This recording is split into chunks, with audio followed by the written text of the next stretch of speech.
রাধে রাধে বন্ধুরা, সবাই কেমন আছো? আশা করি সবাই ভালো আছো। প্রথম কথা তো ব্যাকগ্রাউন্ড নয়েজ একেবারেই তোমরা ইগনোর করো। দেখো, প্রথমের পার্টেতে আমি এটা একটা এক্সপেরিমেন্ট করেছিলাম, তো ওটা একটু সাকসেসফুল হয়ে গেছিলো। তো এটাকে আমি একদম পুরো ভালোভাবে কাঠ লাগিয়ে নতুন একটা মোটর এনে, কারণ ড্রিল মেশিনের মোটর উল্টোভাবে চলতো, তারপর আবার রিভার্স স্পিডে চালাতে মোটরটা পুরো একদম ধোঁয়া টোঁয়া বেরিয়ে গিয়ে একাকার কাণ্ড হয়ে গেছে। তো দেখো, আমি সমস্ত একদম পুরো ইঞ্জিনিয়ারিং লেভেল করে আমার কাছে একটা পিভিসি পাইপের একটাই টুকরো ছিল, সেটাকেই আমি লাগিয়ে প্লাস নতুন ব্লেড লাগিয়ে এই দুটো চালিয়েছি। তোমরা হাওয়াটা মানে আওয়াজ তো তোমরা শুনতেই পাচ্ছ কীরকম, ঠিক আছে? প্লাস ব্লেড লাগিয়েছি।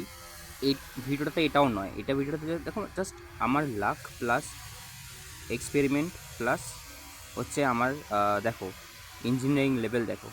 ব্লেডটা বড়, মানে এমনই পজিশানে আমি এটা লাগিয়েছি যাতে আমি লাইটটাও জ্বালাতে পারি, ইজিলি লাইটটা তুলতেও পারি, প্লাস পাখার বড় ব্লেডটাও লাগাতে পারি।